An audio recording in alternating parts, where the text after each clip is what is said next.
अब जो है दूसरा का ही तीसरा प्रश्न को हल करते हैं। क्या दिया है, P T equal to 2/3 T का वर्ग माइनस 1/3 टी प्लस 1/3। ठीक है, यानी कि हमें जो है पी टी के स्थान पे एक बार 0 रखना है, एक बार -1, एक बार 2 और एक बार 3 रख के जो है इसका मान ज्ञात करता है। ओके, तो चलिए सबसे पहले जो है t इक्वल टू 0 रखते हैं। तो सबसे पहले जो है t इक्वल टू 0 रखते हैं। ओके, तो 0 रखने पर क्या होगा, आपका p 0 हो जाएगा इक्वल टू 2/3।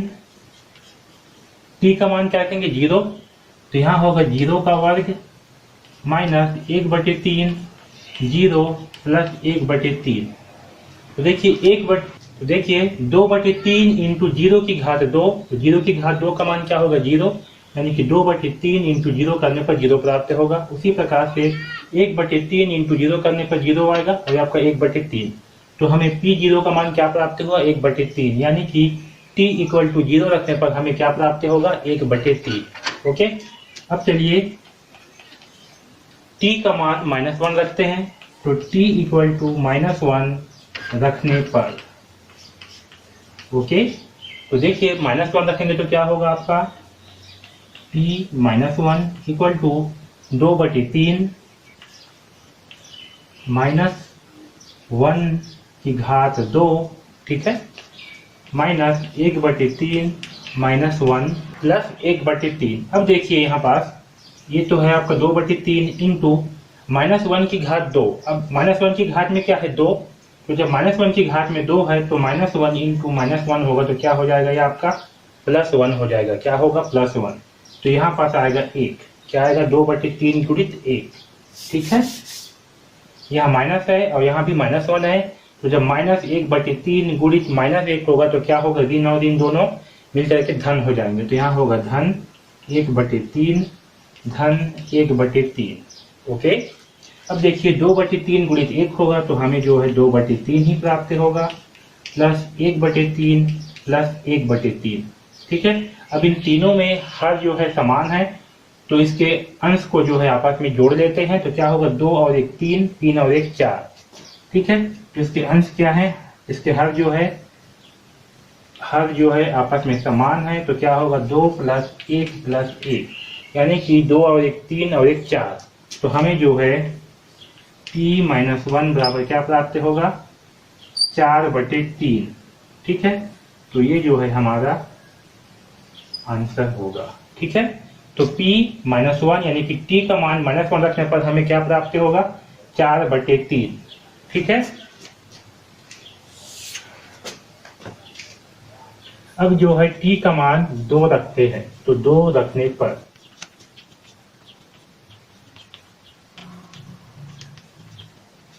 t का मान 2 रखने पर क्या होगा 2/3, 2 की घात 2 माइनस 1/3 इंटू 2 प्लस 1/3। ठीक है, तो इसे जो है हल करते हैं तो ये होगा 2/3 गुणित 2 की घात 2 करने पर क्या प्राप्त होगा हमें 4। ओके, माइनस 1/3 का गुणा 2 से होगा तो क्या प्राप्त होगा हमें 2/3, क्योंकि अंश का गुणा अंश से होगा, यानी कि 2 का गुणा 1 से। तो यहाँ होगा 2 एकम 2/3 प्लस 1/3। ठीक है, इसे जो है हल करते हैं तो 4 दूनी क्या होगा 8, तो यहाँ आएगा 8/3 माइनस 2/3 प्लस 1/3।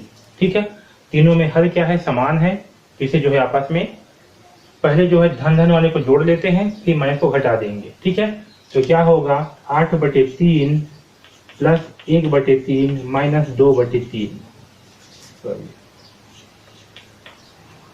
तो पहले जो है हम 8 और 1 को जोड़ेंगे, दोनों का हर समान है तो यहाँ हर को 3 लिखे, 8 और 1 कितना होगा 9। ओके, तो ये होगा 8 प्लस 1/3 माइनस 2/3। तो 8 और 1 कितना होगा 9, तो मैं यहाँ लिख रहा हूँ अब 9/3 माइनस 2/3। तो 9 में से 2 घटाएंगे तो क्या बचेगा 7, तो आंसर आएगा 7/3, यानी कि P2 का मान कितना आएगा 7/3। ठीक है, आया समझ में। अब मैं जो है इस सेट को मिटा रहा हूं क्योंकि यहाँ पर जगह नहीं है, अगर आप चाहो तो इसे नोट कर सकते हो। ओके, अब जो है t का मान 3 रखेंगे। क्या रखेंगे, t = 3। तो क्या होगा देखिए 2/3 3 की घात 2 माइनस 1/3 इंटू 3 प्लस 1/3।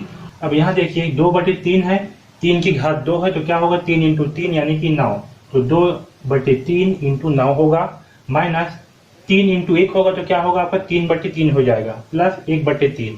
अब 3/3 से क्या होगा, 3 3 दोनों कैंसिल हो जाएंगे, तो यहाँ आएगा। अब यहाँ देखिए 9 दूनी क्या होगा 18, ठीक है, कितना हो जाएगा 18, तो यहाँ होगा 18/3 माइनस 1 प्लस 1/3, ठीक है। अब देखिए यहाँ पर क्या होगा, 3 की घात 2 है, तो इसका मतलब क्या होगा 9, 3 तिहाई 9, ठीक है। तो 2/3 गुणित 9 माइनस 3 गुणित 1 होगा तो क्या प्राप्त होगा हमें 3, तो यहाँ होगा 3/3 प्लस 1/3, ठीक है। अब देखिए 9 इंटू 2 होगा तो क्या प्राप्त होगा हमें 18, तो यहाँ हो जाएगा 18/3 माइनस 3/3 प्लस 1/3, ठीक है। तीनों का हर में क्या है 3 है, तो हम सबसे पहले जो प्लस वाला है इसे जोड़ लेते हैं, फिर माइनस से घटा देंगे, तो यानी कि 18 और 1 को पहले जोड़ लेते हैं, तो क्या प्राप्त होगा 18 प्लस 1/3 माइनस 3/3, तो 18 और 1 कितना होगा 19, तो ये हो जाएगा 19/3 माइनस 3/3, ठीक है।